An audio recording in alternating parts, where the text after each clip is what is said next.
Mga kababayan, kailangan po ninyo itong malaman. Alam niyo, nandito na naman po tayo sa sitwasyon na hindi natin sure kung matutuloy pa ba o hindi ang BSKE na naman sa November 2, 2026. Pero kung titignan po natin, meron po kasing batas, tandaan lang po natin na meron pong batas RA 12232. Ngayon, meron pong isusulong, ito yan.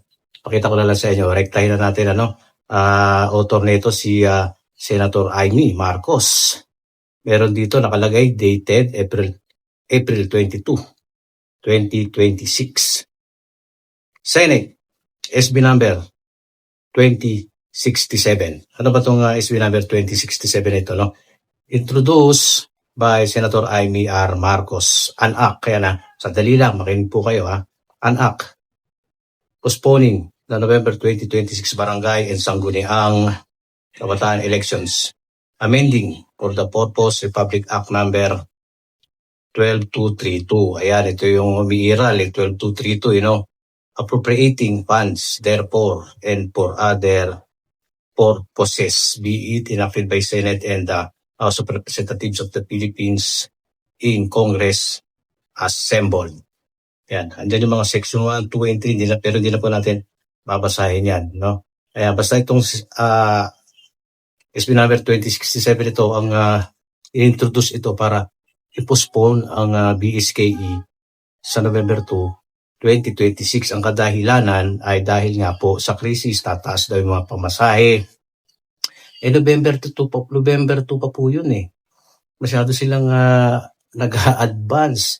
Kumbaga, okay, sige, nag-advance kayo, pero dapat tingnan nyo muna yung magiging sitwasyon bago kayo nag-introduce ng ganitong bagong batas, Senator Amy Marcos.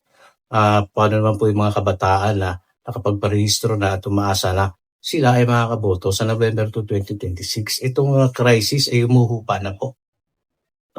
So ito, pag-uusapan natin yan, mga kababayan. Pero teka lang, gaano ba katotoo itong balitang ito?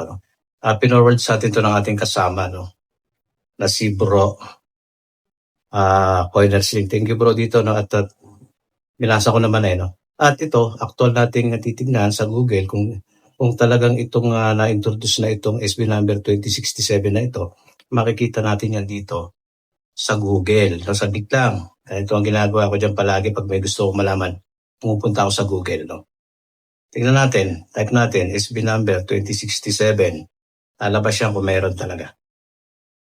Ayun, lumabas. Ayan, sinerge natin SB number 2067. Sabi dito ng Google, ng AI, Senator Amy Marcos filed Senate Bill SB number 2067 in April 26 to postpone the November 2026 barangay sa Koreang Kabataan Election BSKE to October. Ito ang target nila, October 2027 next year. Isang taon na. Gagawin daw October 2027. The bill cites rising travel costs due to an oil crisis and potential voter apathy, aiming to prevent voter disenfranchisement. So yun nga, malalim kasi itong mga English nila, crisis pa rin ang kanilang tinuturo dito. Tumaas yung ngayon, siyempre mga pamasahe na, yung kung uuwi yung mga taong boboto, magagastusan ng malaki daw. Sa November po naman yun bumababa naman So, ito, nakasiri pa sila ng butas itong mga mambabatas, introduce ni Senator Amy na naman, Amy Marcos, Madam Senator. Pondo na po para dyan. Kung gusto makatipid, sa ibang bagay kayo magtipid. Maraming dapat tipirin yung mga sa inyo, di ba? Titipirin yung mga allowance ninyo dyan. Gamitin nyo, para makatipid ang gobyerno, hindi yung pondong nakalaan na para sa BSK. Una-una na, isa batas na po yan. Kung titignan, di ba? Isa batas na yan. So, gagawa na naman ng panibagong batas para i-postpone ang BSK. Ito na nga, meron na naman. Introduced by Senator Amy Marcos, SB number 2067. Mag-update po tayo kung saan po hahantong ito. So, ang sitwasyon ngayon, palaging 50-50. Mahirap magsalita ng tapos. So, ano ba mga bagay ang dapat nating tignan kung matutuloy pa ba ang November 2. Isipin lang natin, huwag tayong malito isipin lang natin na may batas na para dyan. RA 12232, November 2, 2026. Di ba, nangangampanya na nga at meron na nga pong calendar of activity dyan, naka-schedule na dyan yung calendar of activity na gagawin ng mga kakandidato. Di ba, pati mga voters registration, yung mga procurement ng kagamitan ng COMELEC, nire-ready na yan para sa November 2, 2026. Hanggat walang bagong batas, hanggat di na ipapasa ang SB number 2067 na ito, RA 12232 ang tinitignan at nananaig na batas. Yan po ang mandato, huwag po kayo malilito. So itong kanilang plano na ito, plano pa lang naman ito kung ito ay na-file na-introduce na, pag-aaralan pa po yan. Hindi lang po isang senador, hindi lang po isang kongresista, adam pa po yan sa executive at Korte Suprema. So dapat dito maaga ang Korte Suprema.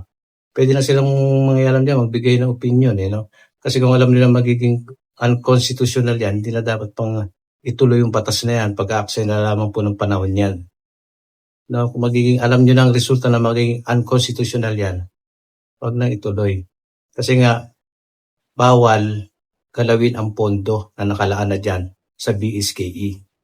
No? Kahit hindi pa man hawak ng COMELEC yan, babalik yan sa treasury. Hindi pa pwedeng gamitin at ilaan sa iba. Kung gagamitin yan, unconstitutional. Malinaw po tayo doon. Yan, update tayo. So, legit itong balita na ito, no? SB number 2067. Senate Bill introduced by Senator Amy Marcos. Ay, no. So, mag-iwan kayo ng opinion kung, diba? Basta ako, para sa akin, dapat ituloy. Para sa akin lang, dapat nang ituloy. Krisis, sumupa na, batas na yan. May pondo ng para dyan. No, lahat, nire-ready na, no? Procurement. So, dapat maging smooth sailing yan. Itong November 2 na yan. Wala nang kuskus balungos pa. Kung gagawa man sila ng kuskus balungos dyan. No, parang pinaglalaroan na lang itong batas Korte Suprema, shout out. Please, alam niyo nangyayari. Kailan po kayo? Di ba?